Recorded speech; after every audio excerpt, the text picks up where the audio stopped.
emissions to air and water, improve the working ambience, and also cut down on raw material consumptions. We also have unparalleled focus on adopting global standards and systems accepted and recognized globally. We have received HIG FEM 3.0 average scores for all our sites, and we are committed to achieve stringent EU BAT norm for all our sites by December 2022. Key to create ecological value is to use less. On page 6, you'll see how we have reduced use of water, caustic, and focused on reducing emissions. Moving on to the third tenet, which is green ecosystem, it's about making an impact that goes beyond your own operations. The 3 pillars of green ecosystem are responsible sourcing and the supply chain, valuable partnerships, and social responsibility. We ensure that we source our wood pulp requirement for certified forestry that follows responsible practices. We work with our partners in the entire value chain to impart the importance of sustainability. We have partnered with Green Track that provides end-to-end supply chain traceability for textile industry. We have also been making a positive impact to the society around us for many years. As a company, we have actively engaged with more than 1 million people across several states. Our CSR spends are focused on education, supporting 25,000 plus students, health, sustainability livelihood, supporting almost 14,000 plus farmers, infrastructure development, and women empowerment. Our efforts towards sustainability has not gone unnoticed. Under responsible sourcing, VSF was ranked number 1 in Canopy's Hot Button Report 2020 with dark green shirt rating. The VSF business received the prestigious Innovation and Sustainable Supply Chain Award from United Nations Global Compact Network India in 2021. The business was given the award for its pioneering innovation relating to recycled and circular fiber made with pre-consumer fabric waste based on in-house technology. Let me now switch to the operational and financial performance of the company. The fertilizer business divestment process is expected to be completed by Q2 FY21 after receipt of NCLT approvals for the scheme of arrangements amongst other pending approvals. The reported financials has already classified it as discontinued operations. Grasim Premium Fabric Limited, the erstwhile Soktas India, which was a subsidiary of the company, has received the approval for merger with the appointed date of 1st April 2019. We are yet to file the final order with the ROC, but as substantial steps are already over, the financials of this subsidiary has been incorporated as part of textile segment of the company. In the fourth quarter, all our businesses witnessed all-round improvement in operational performance on back of strong consumer sentiments due to receding COVID cases. The financial performance of VSF epoxy textiles was much ahead of expectation in this quarter. The global textile fiber demand witnessed a sharp recovery in second half, led by spurt in consumer demand and restocking of the dried supply pipeline. The growing consumer preference for comfortable, casual, and value for money clothing has spurred demand for cellulosic fiber, and VSF has been key beneficiary of this shift. In India, VSF plants operated at full capacity for 2 successive quarters. The domestic demand grew by 9% YOY in Q4. The share of value-added products in the overall sales mix also improved to 26% in Q4 as against 22% in Q3. The VSF prices in China traded at their multi-year high in China. The VSF prices rose from 12,800 RMB in Jan to 15,800 RMB in March 2021. This was driven by strong consumer demand, restocking, and rise in cotton prices during the last 12 months. China's VSF inventory at plants declined significantly from 45 days in April to 13 days in March. The VSF business reported one of the highest EBITDA of 548 crore during Q4. As part of VSF segment, the VFY business reported revenue of 465 crore and EBITDA of 77 crore in the quarter. The chlor-alkali capacity utilization touched 94% in Q4 from 89% in Q3. The international caustic soda prices improved sequentially, led by temporary supply disruption in the later part of the quarter. In the chemical segment, the advanced material business, that is epoxy business, witnessed sales volume growth driven by demand across segments, especially wind and auto segment. The sector witnessed demand outstripping the supply due to raw material constraint, coupled with disruption at certain global manufacturers, leading to exceptional performance. Our consolidated revenue for Q4 rose to 24,399, up 26% YOY, and the EBITDA and PAT was 5,142 crore and 1,715 crore respectively, jumping 62% and 14% YOY respectively. On the standalone basis, excluding the discontinued operations of fertilizer, our revenue and EBITDA for Q4 stood at 4,394 crore and 880 crore respectively. EBITDA reported an YOY improvement of 121%. The revenue and EBITDA from the discontinued operations of fertilizer for Q4 stood at 561 crore and 33 crore and has not been included in the published financials.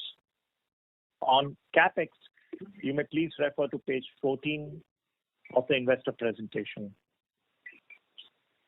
The total CapEx spent for FY21 stood at 1,508 crore.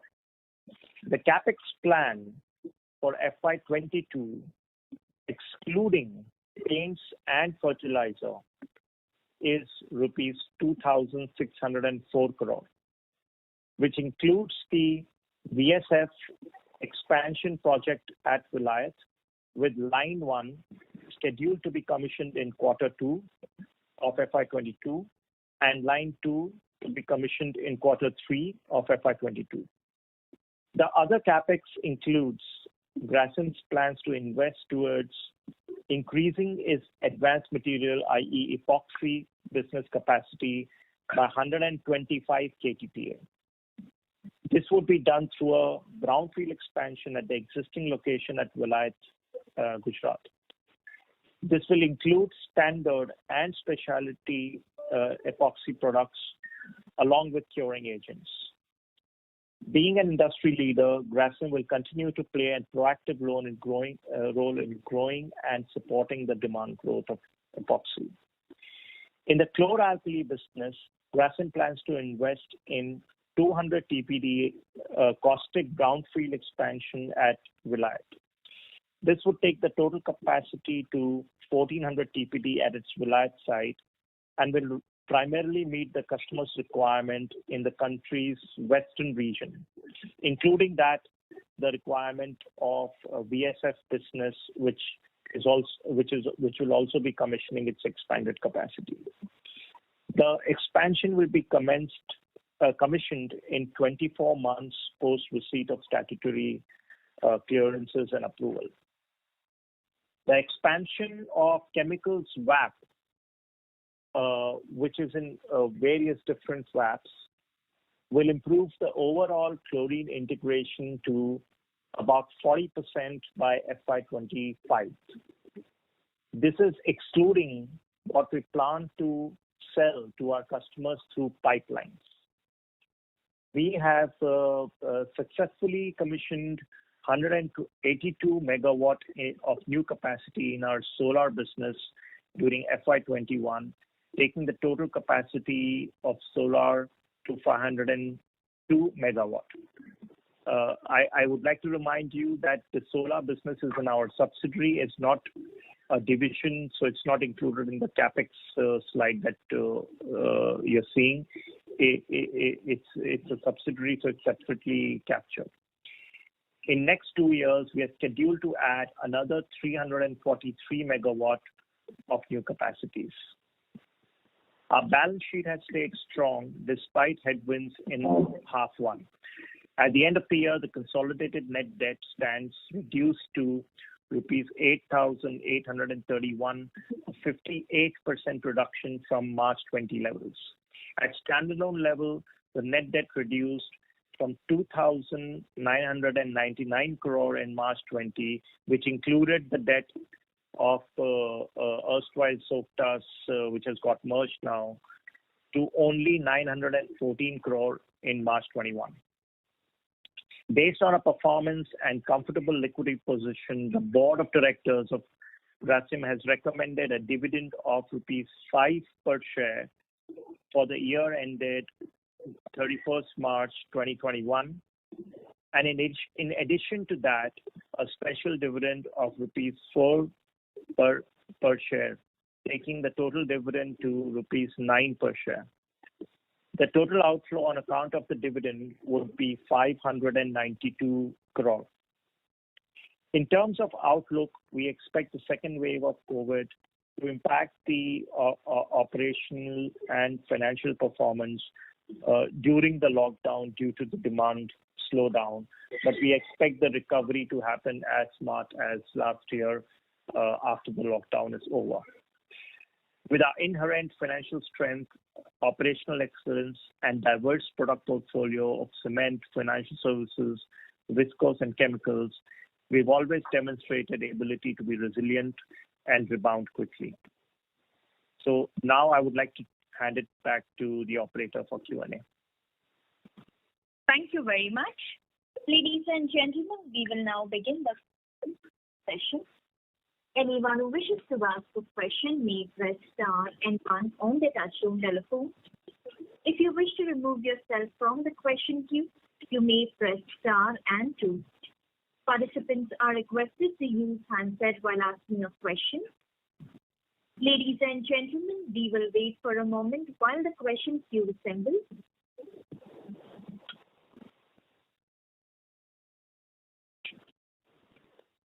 The first question is from the line of Priyant Mahajan from Kotak. Please go ahead. Yeah, hi, this is Sumangal Nevatia from Kotak. Thanks for the opportunity and congratulations on a good set of numbers. First question is with respect to the VSF business. A very strong recovery, but starting April, we are seeing some softness in prices and also cost is expected to catch up as far as pulp is concerned. So is it possible to share some color both on prices and cost in 1Q21? How is it moving? And also, I mean, what is the recent volume trends given the recent lockdown and restrictions in the country? Thanks. Yeah, directly. Yes.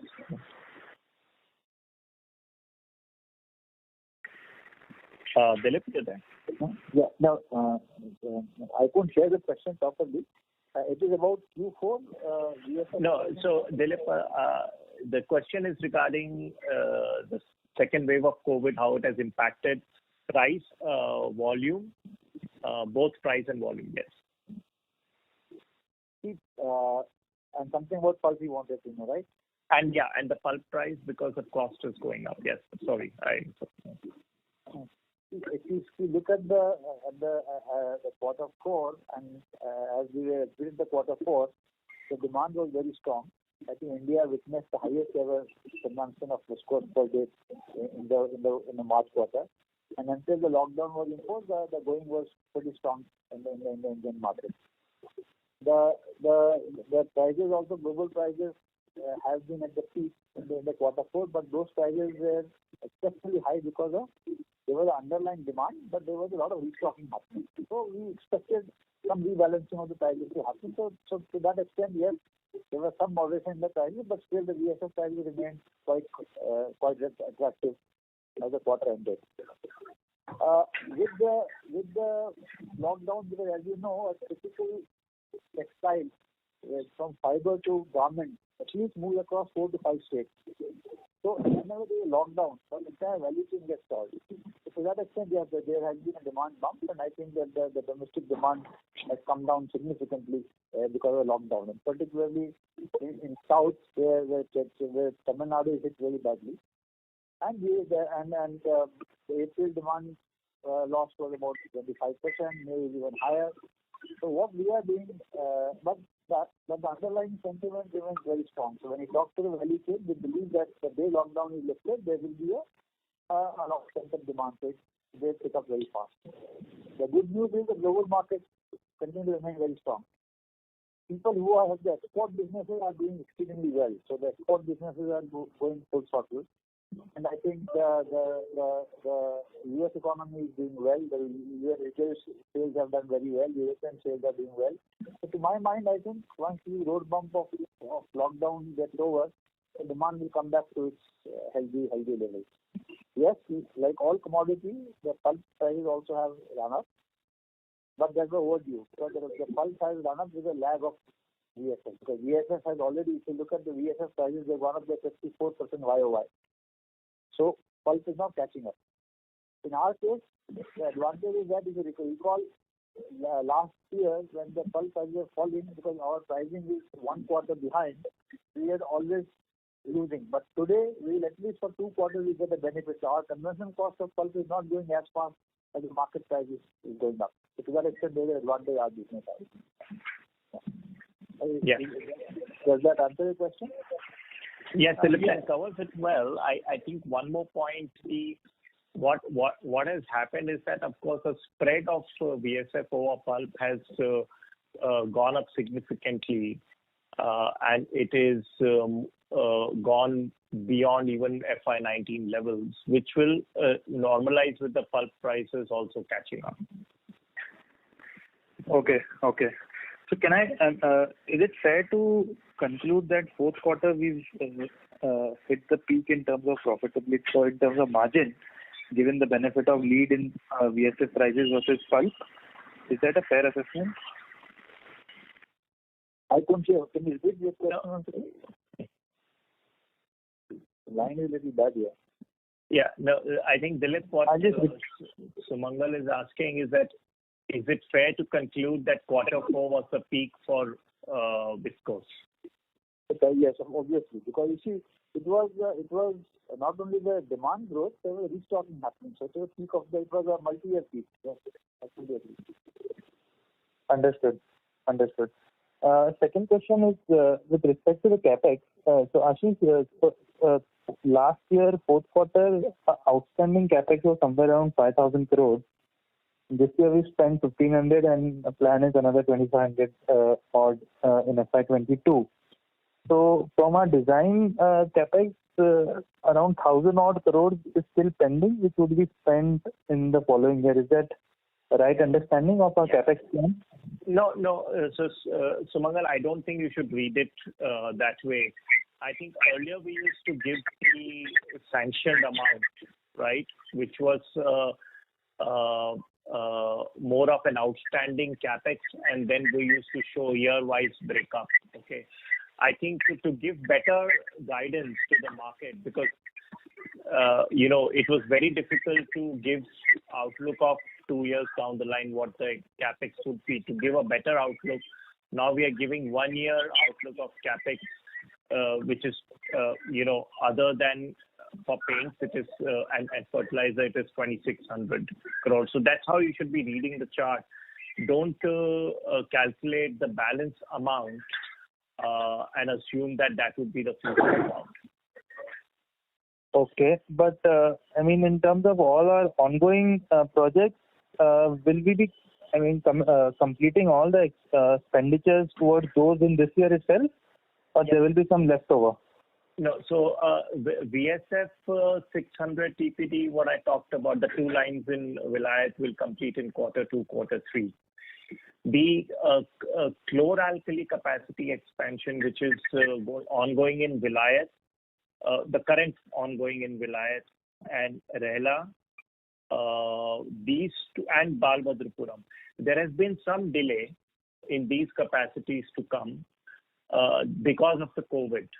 Okay, so the local situation in, for example, Balbhadrapuram is not good. So therefore, we are having to push out the capex commissioning. So there is some delay out there.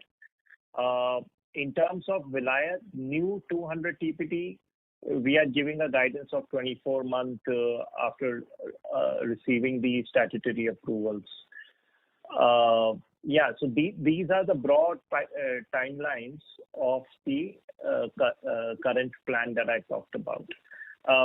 Jayant, is there anything that you would like to add in that? Please feel free. The only thing I would add over here, Sumangal, is like our chloromethane.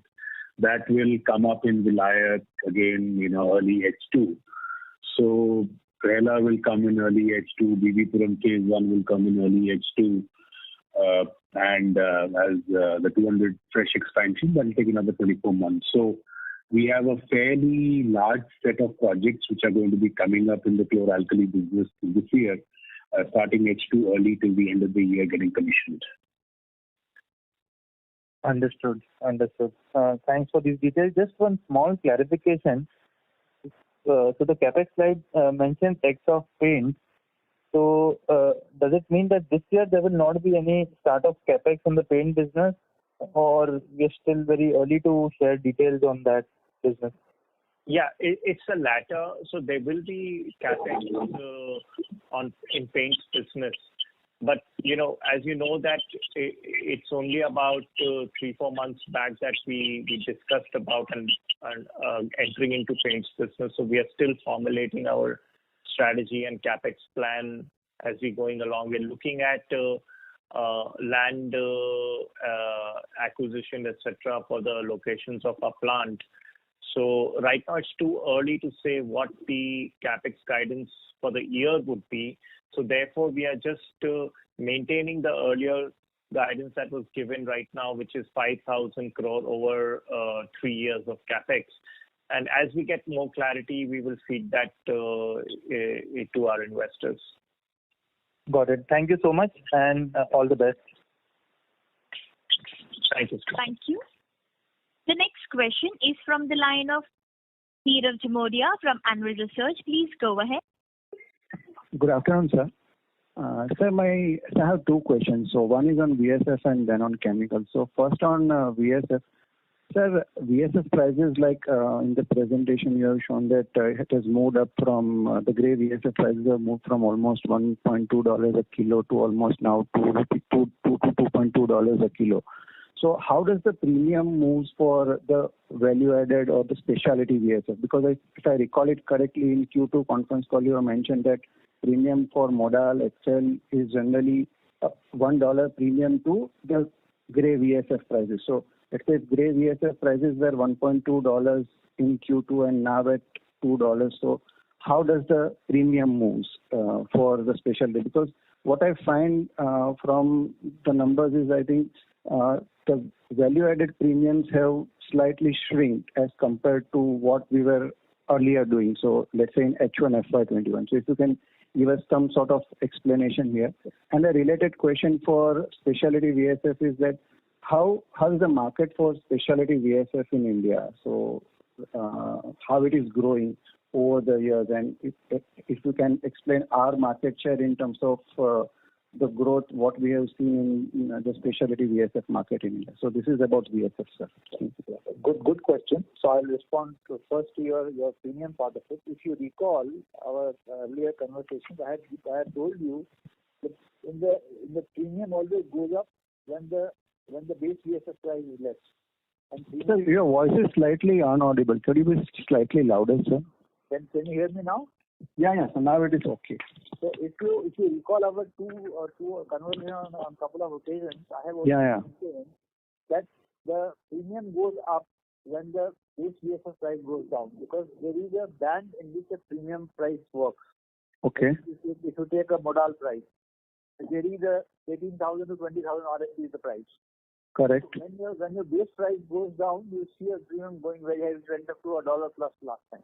Correct. If you get 3 years back in the history, when the prices were again $2, the premium has gone down to $0.6. So there is always a healthy premium with a band, $0.6 to $1.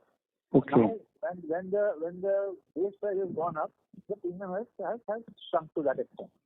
Okay. Second point is the other thing is premium is the premium products are a mix of, there is a modal, there is a dope dye, there is a lyocell or excel, and there is a Viva Eco.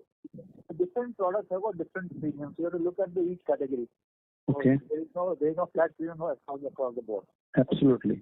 The third is one product, which is the lyocell or excel product.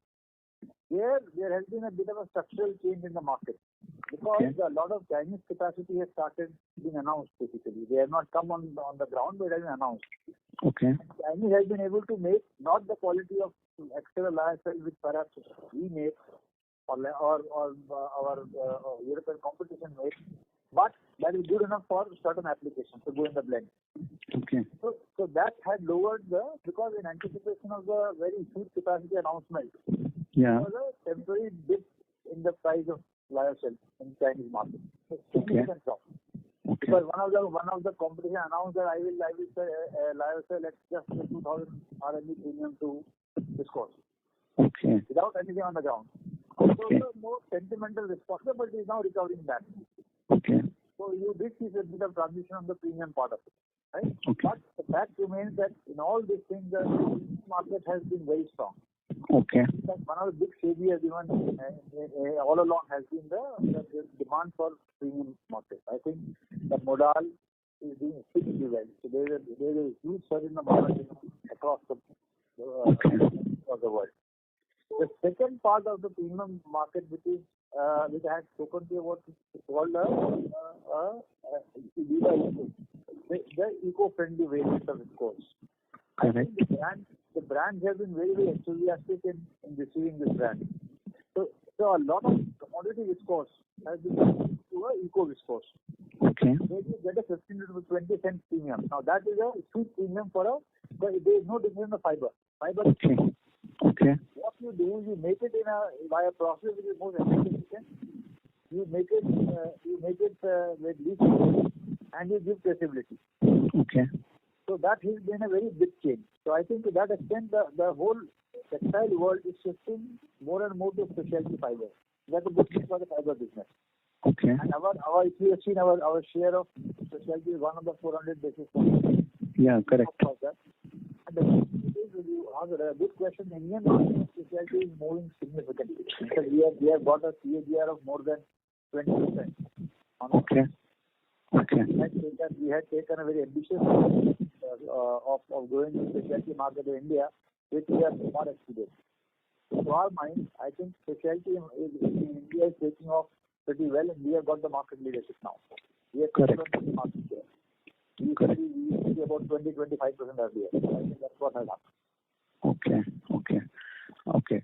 So, sir, the second question is on the chemical side. So, like, if I see your quarter-on-quarter EBITDA, I think it has not moved up much. So, one of the statement in the presentation is that caustic has seen some cost pressures probably. So the cost increase is mainly because of the power cost or any other reason? So this is one. And a related question is, sir, if we see for the epoxy, what you have rightly mentioned in your opening remarks also, what we have seen is that the percentage increase in the prices of LER is more than probably to all the raw materials put together, be it bisphenol or be it the epichlorohydrin. So, but when we see the profitability, I think it has not moved up much on a quarter-on-quarter basis. So, if you can help us understand that, is there any lag effect which would be visible in H1 of FY22, and if you can give some understanding about our expansion also, because I think we have announced an expansion by 125,000 tons for epoxy. So are we also planning some backward integration, like some of the players in India have announced standalone capacities for epichlorohydrin? So are we also planning same sort of backward integration? Thank you. Jayant, would you like to come in for the cost side of the chemicals? Yeah. So I think it's a larger impact on a flattish kind of a situation on caustic is due to the international prices, which only started seeing a little bit of an uptick in the later part of March of the last quarter. While on the commodity side, I think each one of us knows that the prices did go up. But I think our power management, we did a good job, and we were not impacted too much on the power cost other than the coal increases which happened. But the results are more because of the caustic price movement rather than anything else on that particular front. I hope that answers your question. Yeah. Because I think ECU realizations were also higher on a quarter-on-quarter basis. I think what you're... It is marginally higher compared to the earlier one, not significantly higher. So that's what I'm saying. The last part of the quarter, there was an uptick basically due to the winter storm in US, which led to a little bit of a demand-supply situation, which did help to move the prices up. Correct. Okay. So in the cost side, basically there was some, also repairs and maintenance, etc., of the plant, which increased the cost a bit more than quarter three in comparison to quarter three. Yeah. On the epoxy front, I'll request Kalyan to come in. I think there are a couple of questions out here. Epoxy. One is on the prices increase in realization had increased quite a bit, but according to Viral, the margin is not reflective of that. Is it because of the cost increase? Yeah. So I'll take that, Ashish. Please go ahead. So epoxy as a business has always been an extremely steady business for us. We are a business where we are now more or less sold out on our epoxy capacities. And what happened in the last 6 months has been more with bisphenol A. Globally, bisphenol A, for various reasons, initially force majeures, and later on a real severe shortage through supply chains, have not been very easily accessible, whereas the demand has been picking up for the end products, whether it is just as resins or in terms of our own formulations we offer up to the formulations, the specialties as well as formulations. So when bisphenol A became severely short, majority of epoxy players have actually not run their business plants 100%. They could only run at, say, 90%, 85%, 95%. What we have done is we look at it as product, as a formulation and as a solution. Within the raw materials that we had accessed, because we had one of the better supply chains, so we could get majority of our raw materials which we had planned for, at least in the Vilayat plant, and we have used it for gaining the key customers and their requirements, mostly from both products as well as solutions. So in a way, it's hypothetical whether a bisphenol A was low price or high price. It was not just available after a while. So it's about getting access, whereas once you get access, you would definitely be able to pitch it at a much higher price. What we expect in the next 1 or 2 months, this might flip slightly. We expect at least for the next month or so up to June, this quarter should still be fairly strong. Still, the raw materials are fully not available. When the raw materials are fully available by second quarter, the prices might soften a bit, but still we expect the market to be strong because end of the day, all of the downstream coatings, electricals, auto, wind, all are going strong. That's also one reason for us. We are sold out and we are looking at expansion. Okay. On the backward integration side, so if you can... So very obvious. if you can think of it, we are the largest chloralkali player. We are the largest epoxy player, and we are highly integrated across the board, and we are a chlorine derivative player. So it's very obvious that we should be putting the largest ECH plant too. It is at an advanced consideration. It is being reviewed. It is being finalized. Maybe we will have something to tell you in a period of time, in a short period in future. Thanks a lot for answering the queries in detail, and all the very best. Thank you. Thank you. The next question is from the line of Chirag Sureka from DSP Mutual Fund. Please go ahead. Hi, this is Vivek Ramakrishnan. I just wanted to know about your leverage policy because your net debt has come down significantly, and the way I see it is, even given your capex, the funds from fertilizer sales, and internal accruals, you'll be probably net debt negative, or you'll be cash positive in the matter of a year or so. Could you just explain where would you like to take this? Thanks. Yeah, sure. I think, I would not like to comment on it being net cash by end of the year because, we have certain capex plan. We've not yet discussed paints capex, but if you include paints capex, then it's possible that we will not be able to go back to the net cash position. But overall, if you look at the policy that we follow, is to stay AAA for Grasim. I think it's very important that we remain investment grade, both in the international as well as domestic market, because that's the leverage that I have in terms of my cost of debt and my ability to therefore undertake projects and implement projects. Our AAA balance sheet also helps a subsidiary like ABCL to get a good cost of debt as well. So it improves the return for the equity holders because of their margins, NIM, etc., going up. And therefore, keeping that in mind of keeping a strong investment grade balance sheet, we don't like to go, definitely not beyond 3 times on a net debt basis, but that's on the really on the outer limit where I have to get worried and start doing things like selling non-core, etc., to make sure you come back. But I don't anticipate our net debt to EBITDA ratio in the next 5 years going beyond 2.5 times, even with implementation of our paints capex. Thank you, sir. That was very useful. Thank you.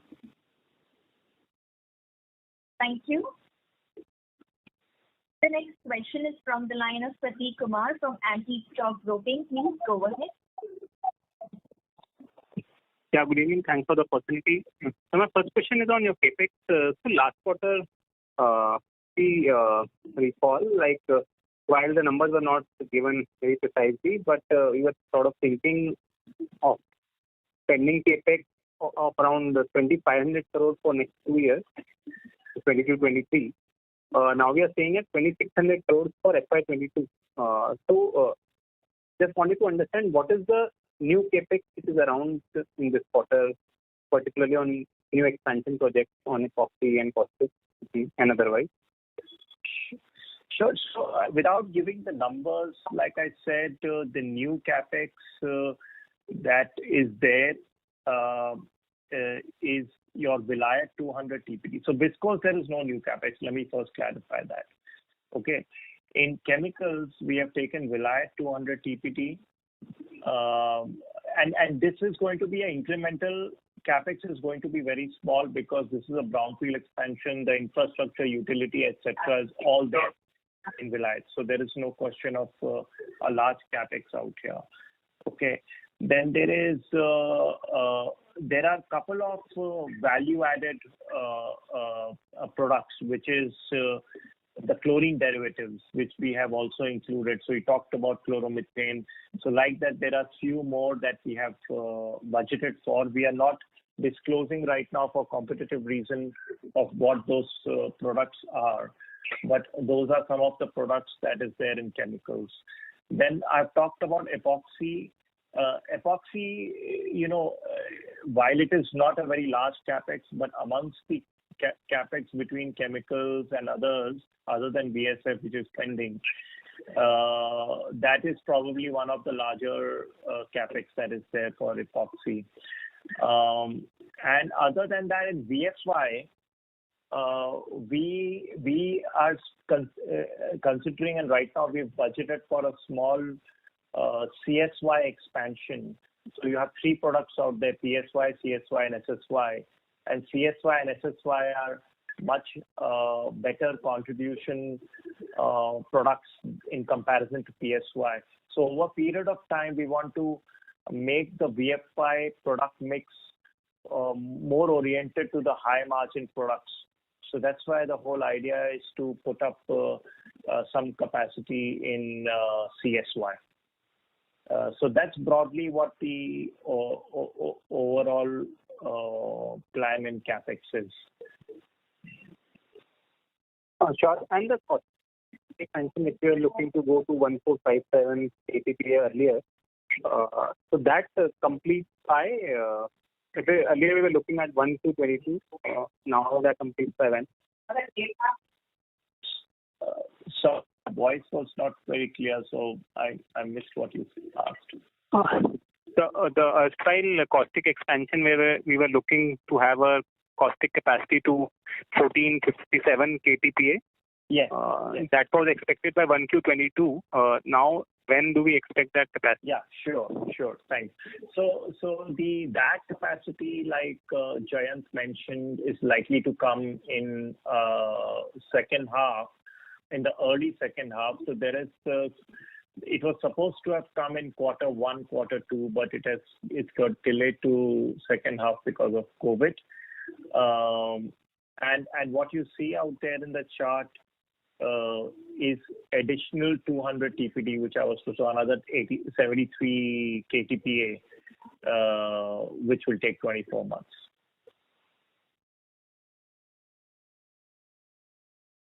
On VSF profitability, like the prices, based on our channel checks and industry interactions, like pricing look very high, strong Q-on-Q. It's sort of close to profit, but cost also seems to have increased by 15% quarter-on-quarter. So has there been already impact of higher pulp during the quarter, or is there some other cost which has hit the quarter?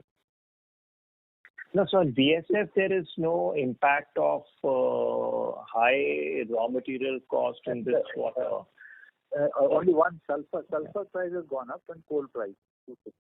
Okay, sulfur and coal has gone up. My apologies. And pulp, while the market has gone up by 30%, our consumption cost has gone up by 7%. Yeah. So the real impact of the raw material cost increase due to pulp will come in only in Q2, perhaps. Q2. End of Q3, yeah. And my last question on the Soktas amalgamation. Since when it has been amalgamated? Since how many? Full FY 2021? Yeah. So what you see in the financial is the entire year's financials of Soktas is included in the financials of textiles. So what you see is 100% of Soktas. No, it is for full FY 20 and 21? Yes, that's right. Even the comparable figure. Absolutely right. So I'll get back. Thank you. Thank you. The next question is from the line of Naveen Sahedu from EY. Please go ahead. Hello. Yes, Naveen. Hello. Yeah, good evening, sir, and congrats for good set of numbers. Just one question, and sorry if it's a repeat, maybe due to bad audio, but what was the average pulp cost in Q4, and where are the prices currently? So you want to know the market price? Yeah, because I believe we are largely we are integrated. So if you could help us with our cost, as in what was our cost for Q4 and even if we are integrated, we have arm's length pricing. So we don't have. So we buy pulp from our subsidiaries on arm's length basis. It's a market driven price. Understood. So what was that price for average Q4? Q4 average pulp price of the China CC export is $918 per ton. Right? And spot price as a quarter ended was $1,100 per ton. Yeah. So if I give you an indication, so that's the pulp spot price. Excuse me. In Q4, our consumption rate, right, would be, because we are getting advantage of the earlier pulp prices and our contracts, etc., would be somewhere around 54,000 per metric ton. That's it. The consumption price. Understood. But this will, as the time goes, like we said, it will go up. Correct. So both from a pricing point of view, because there is some cool off that has happened to the VSF prices also. I mean, though your presentation says that March prices are 13%, March exit prices are 13% higher over Q4, but thereafter, clearly there is some easing off that has happened, if not more, at least 1,000 RMB to the China prices, and cost is also going up. So fair to assume that there can be a decent sort of a margin pressure in the coming 1 to 2 quarters, right? The other way to look at it is the Q4 was exceptional margin quarter. It was not a normal margin. So normally you see a good VSF business as a VSF to pulp delta of 0.9. And that delta went up to almost 1.3, 1.4 in Q4. So that was an abnormal quarter. So I think what we will compare to is a healthy margin quarter. That's fair. I was just looking at slightly longer term, in the sense this current quarter margins were at 24%, and historically, a peak has been even higher, upwards of 35%, and so just from a longer term, perspective, given, let's say, China is acting up towards some of the environmental concerns, so slightly broader question, and this is more from the feedback that even in metals, we're seeing China acting towards these environmental concerns and hence shutting some factories. So is there anything that is happening on VSF front from a broader perspective which can see that margins can or prices can see uptick, or this is what the range bound it is? There are two things in VSF what is happening. The biggest question mark is on the cotton. See, China makes cotton in Xinjiang region, which 85% of China's cotton comes from there. And that cotton has been banned by the US and European brands because of the human rights violations, and major sanctions are there. Now, if that happens, it will be happening already, and that's why there could be a run-up in the cotton prices. And the moment cotton prices go up, viscose gets the benefit. So the one of the big upsides is what happens to Indian cotton issue with the China. Because there is no way China can substitute the Indian production if they have to win the export market. If they don't do it, then the market gets vacated and people benefit because of that. So either way, it should help the business. And that's the upside. Now it's a way to see how it unfolds. We can't predict how it will unfold. A fair point. Right. Thank you. Because cotton prices have gone up despite the fact that people thought it might come down. So today cotton prices are pretty high. Both the cotton yarn prices as also the cotton itself. And the export of cotton will happen in a big way into China. So that's the Great. Thank you. Thank you. The next question is from the line of Prateek Kumar from Antique Stock Broking. Please go ahead. So thanks for the opportunity again. Given the very strong exit of caustic chlor-alkali prices for March quarter, so our margins can be sort of quite different in Q1, let's say for 22, or they should be range bound here as well because of higher cost? Would you like to take? No, so I think, it's difficult to give us guidance for Q1. We had a very strong margins in caustic segment also in FY19 and till FY20 also first half. Then it started to fall in line with industry, I guess. But with now the improving prices, I'm not sure if they're sustainable. But should we see margins of chemical segment improving going forward? Yeah, so maybe I'll take that, Ashish. Yeah, please go ahead. Yes.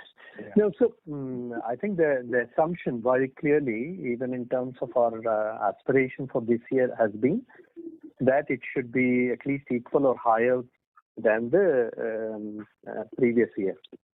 And hence, we are expecting or we are hopeful of it. 2 or 3 things which are concerning us. Number one, in the first quarter, because of the second wave, we have some difficulty in certain segments for at least 6 weeks. The second concern we have is we were expecting certain projects to take off by end of first quarter, early second quarter, and then that's coming towards the later part of the year, the second half, as Ashish mentioned. So both will have a slight impact on the overall year ahead. What we are banking on is what was unexpected last year was the V-shaped recovery. If really the markets recover as well as last year, it's not improbable to imagine that we would at least partially recover this. But it is too early, as Ashish said, we can't really say it's going to be as good or better or worse. We're taking 1 quarter at a time. This quarter, I think we want to just see how May goes and then June how it recovers, and we'll take it from there. Thanks. Thank you. That was the only thing. Thank you. The next question is from the line of Saket Kapoor from Kapoor and Company. Please go ahead. Yes, sir. Dhanyavad for the opportunity. In continuation to as been remarked, sir, when the first wave of COVID hit, it was all of a global phenomenon. But now, as we see that the international markets have opened up and the utilization levels there, industry-wise, are coming to their pre-COVID levels. So, in terms of that scenario, sir, how well is this caustic market shaping up? And sir, what kind of imports have happened for the last year, and what should be the situation going forward this year, sir? So let me take that, Ashish. I think, yes, you're right. At the end of the day, when you looked at Q4, you had till the winter storm coming up a robust global demand on caustic, including India. And practically all of us grew, and we did actually better than the Q4 of the preceding year on volume basis. At this point of time, I think caustic demand is actually linked with chlorine demand. And chlorine demand is largely globally linked with the vinyl demand, which is doing very well. Whereas vinyl production or PVC production in India is not there, and that's why the impact is significant over here. Plus, it's a localized wave 2 that is impacting the situation currently. But even like last year, it took us about, if you looked at it from the removal of lockdowns to getting back to peak, it took about 60 days, and the entire industry was up and running in late 80s as capacity utilization. And that is what I think Ashish and Kalyan have been alluding to, that if the situation changes, it will change very fast because the inherent underlying demand continues to be there. And globally, we also expect that the demand will be robust. As regarding imports, I think the entire supply chain globally was disrupted. So we did see a marginally about 10-15% less import compared to last year. But that is also because the Q1 literally was a washout for the whole industry, as large capacities were not up and running. We expect the imports to continue at the same pace as they were last year in the current scenario, and largely to the eastern and the western part of the country, which is coming from your Japan side or Northeast Asia. So not too much expected on the import side. It will continue to be at the same pace as about 3.5 lakh tons annually, which came in earlier, will come in now. And sir, on the anti-dumping front, sir, something was initiated earlier a few months ago. So what is the update on that? So the update is, I think with the entire COVID situation, the investigation pace has slowed down. We've had a couple of meetings with the body, but I think till the investigation is not over, we will not be able to comment. Sir, taking these factors into account, the price trends in the caustic market are likely to be subdued only because if the recovery in other chemical segment or other market have not led to recovery in caustic soda realization, what factors would lead to recovery? I think so. It is still hovering around that $300 band, something in that vicinity. You're right. It's hovering in India at about a 300 shade less than $300 band. So band se nikalne ke liye, what would be the factors that will reverse this downtrend in the ECU realization that is there for I think the last 2 years, if I'm not wrong. So, your point is basic. Caustic is the basic chemical, so it goes into all the commodity applications. And at this point of time, any capacity which comes in, it's like a step curve. When the prices are very high, a lot of capacity additions took place. We expect that lately the capacity utilization for the industry has gone up, and also the recent trends in the last quarter, Q4, we did say that the prices of caustic have moved up slowly. We expect that trend to continue, but it is again a function of larger clarity coming when this COVID wave 2 settles down and we start seeing the industries and the lockdowns opening up. So it's very difficult at this point of time to say anything on that front. More so, the current capacity in India is about 20% higher than the current demand, 20-25% of the current demand. So it's a combination of the lockdowns and the capacity, which is keeping the caustic price. I would not call it subdued. It's basically being at this point of time, it's not being able to keep pace like it used to keep pace in the past. Very small point. And we are also coming up with new capacities. Now, not only Grasim, other players also someone has commissioned also, and people I have lined up fresh capacities, say 6 months, 1 year, 2 years down the line, including you. So in that case, there has to be a demand push to keep up for these expanded capacities going forward and plants running at higher 90s. Otherwise, the fixed cost and the variable cost metrics will also dampen down the margins level. That assessment is correct, sir? No, I will not be able to comment upon what the others are doing. I think everybody understands and looks at the market situation, looks at their own customer base and capabilities, and then arrives at, and it's not that you can set up a caustic plant very easily. It takes you about 24 to 36 months to put up a greenfield and about 24 months for a brownfield. So all in all, we all believe that caustic has a great future, being a basic chemical, and that's what is moving this industry forward. If you look at from our consumption scenario or our demand supply, we're just about not even yet at a 5 million ton capacity. But the good part what is happening is the chlorine story, which is improving quarter on quarter, and that is what is also now balancing the echo, which was earlier mostly skewed towards caustic and chlorine as of now. So I think there is potential in this business to grow further, and that's what is being led by the entire industry, including us. Right. And for the chlorine derivative part, my concluding remark, for the chlorine derivative part, so what percentage of our chlorine goes to the downstream and how much is the market sale? As Ashish put it, I think we gave a figure. There are two parts we look at chlorine. One is the entire VAP story, which by 2025 we will be at 40%. And then there is a pipeline by which goes to a industry along with us or our ancillaries or what we would call it. If I would take it by 2025, we will be somewhere around 65-ish odd percent, 60-65%, which will be consumed by this particular mode. And the balance will go to the market. Yeah. Right. So for just to repeat, 40% VAP, another 25 would be pipeline, and the balance would be merchant sale. That is for 2025, sir. I'm asking for currently. I'm asking for currently. Yeah. So currently about 27% is VAP. 27 plus pipeline takes you to about 40%, and the balance 40-45%, 50-55 goes to the market as things. Right.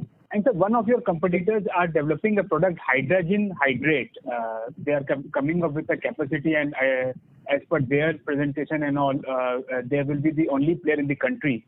So have we looked into this product also, and the demand scenario? What are the metrics in it? So like we've been saying quite earlier, because of competitive reasons, we don't want to get into a discussion what we are analyzing and studying. But let me assure you on one part, there are multiple products that we are analyzing, studying, and looking at, and at the appropriate time when we reach the comfort level is when we will get into announcements. Just to add a couple of points. I'm so sorry to interrupt. May I please? Sir is only answering. Yes, ma'am. Sir is only answering me. I have concluded. Just please allow sir to conclude. Yes, sir. Please conclude. I said what I had to say. That it was interrupted. Yeah.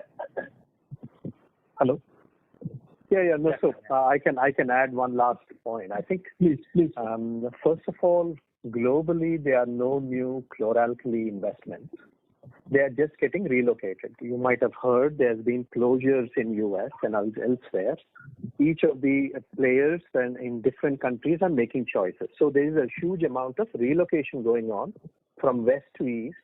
So globally, as the demand is going up globally, the new investments are not actually coming globally. They are only getting relocated. India is actually seeing a growth.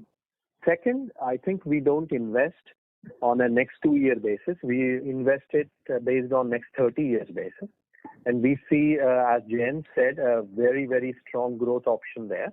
And we'll continue that. And the last one is we'll fundamentally see, unlike in the last 10 years, we'll fundamentally see chlorine being making a lot more leading product compared to caustic in future, just like what happens globally. We will see more of that and more of chlorine derivatives and chlorine pricing, which is going to determine the equal levels in future than before. So we have seen all types of products. Again, when we look at derivatives, we look at derivatives where how much of chlorine intensity is going into these products. As Jen said, I think we are doing a lot of calculation, but our scale is very large, unlike other competitors. So when we look at it, we will have a much more focused conversations on selective chlorine derivatives than all of them. Thanks. Thank you, sir. Thank you for all the answers. And all the best, sir, and stay safe. Thank you. Thank you. The next question is from the line of Amit Murarka from Motilal Oswal. Please go ahead. Yeah, hi, good evening. Most of the questions have been answered. Just had one quick question on the timeline of the fertilizer business realization. So I believe you had guided for 1 year completion. So that comes to around September to December. So are you still confident of being able to receive the funds by then? And the second question to that is it fair to say that the capex for the paints will only start after the realization of the funds from the fertilizer sale? So the first question, you got it absolutely right. So I think by September we'll be able to complete the process and receive the funds. On the second bit, paints is irrespective of fertilizer. So it's not that we will start. So we will right now the first dollars of paints will go into acquiring land. So which is already we're actively looking at, and we have started deploying that. And of course, I'm not talking about employee expenses and also that are already started. From the capex point of view, land will be the first one which we've already started doing. Okay, sure. That's all I have. Thank you. The next question is from the line of Bhavin Chheda from Enam Holding. Please go ahead. Yeah, good evening, sir. So what was the VFY top line and the EBITDA? If I missed out from your presentation. Give that number. I had mentioned it in my speech. It is 465 crore of revenue and 77 crore of EBITDA. 77 crore of EBITDA. Okay. And the other thing, I think the voice was not clear. I missed out because of the Q1 lockdown. How are your factories operating currently, both chemical and VSF, and what would be the utilization level at both in the Q1 or current month? I take on the VSF? Yeah, please. Yeah. So I think VSF, all our factories are right now running full capacity, except Harihar, because normally every year we take an annual shutdown for the pulp plant. It was supposed to be taken in the first week of June. So that we advanced to this month of May. So I think this is a good time to finish off all the shutdowns so that when the demand comes back, we have full capacity available to us. That's the only thing we have done so far. Let's see how the lockdown continues, and then we'll review the June once again. One more thing we have done is, like last year we did, as the lockdown happens, we focus more on exports. So there is a lot of exports we are doing from the Indian market right now, so that our plants remain fully utilized. So export of fiber, as well as we have converted one line to non-woven in Kharach, and maybe one more line will convert. So we start making again non-woven in Kharach. We will export in the Europe and US market till the time the India normalizes. That's why we are making sure that the plants are utilized fully. Okay, thank you, sir. Thank you. The next question is from the line of Nirav Jamodia from Anvil Research. Please go ahead.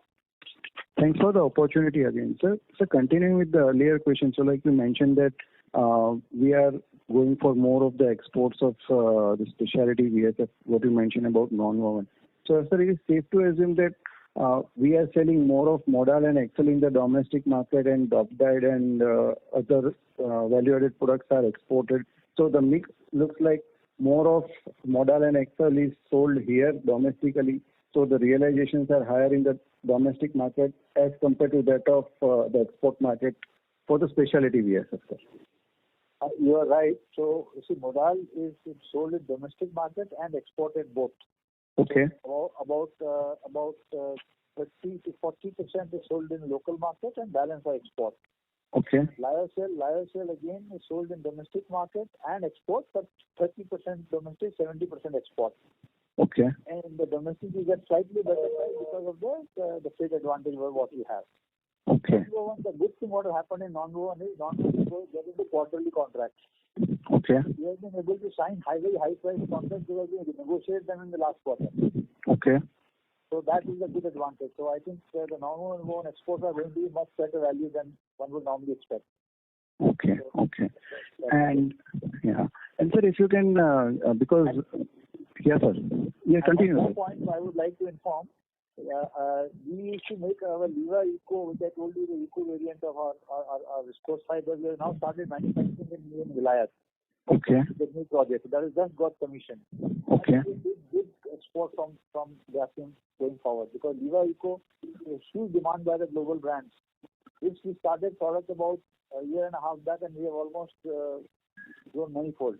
It is a high growth area, so that will start working now. Okay. Okay.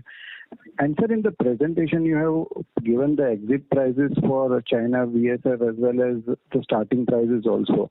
But if you can tell us about our realizations for the grey VSF, some sense, some idea about how we have been, so our realization.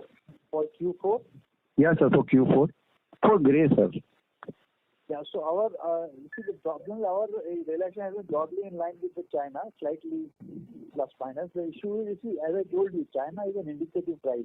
Correct, correct. The Indian market is governed by the local conditions, because what happens, like how the value chain is doing. Now, because the build-up in the Indian market was slow. Correct. And we didn't start booking in January, February, March, it went up full capacity. So our price also went up gradually. Correct. March, my price was about almost like international price. Okay, okay. So the full catch-up happened in the month of March, correct? That's right. Correct. Sir, and the last we don't initially price the product just because China is selling at some price, because my value chain has to be able to afford it. Absolutely. And sir, the last and final question is on the epoxy. So, sir, if you can give some sense of the percentage growth in our absolute EBITDA on a YOY basis. So, let's say as compared to last year, last Q4 of FY2020 and this Q4 of FY21, how, in what percentage terms our EBITDA has grown for the epoxy? So epoxy would be almost a big growth actually. If you look at QOQ, for example, QOQ would be almost close to twice. Okay, it's almost double. So and you know, Q4 of last year was quite depressed because that was a quarter when you lost one whole month almost. 1 week, of this one. So you could assume that 1.5 times compared to quarter 3, 1.5 to 2 times roughly, but much more than in comparison to Q4 of last year. Got it. Thanks a lot, sir, and all the best. Yeah, thank you. Thank you. That was the last question for today. I would now like to hand the conference over to Mr. Ashish Adukia, CFO, for closing comments. Over to you, sir.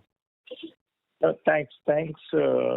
See, I think we're all going through difficult times personally, so I hope everything is safe at your end, and please take care of yourself, stay safe, and of course we will connect again in the next quarter. Thank you. Thank you. On behalf of Grasim Industries, it concludes this conference. Thank you all for joining. You may now disconnect your lines.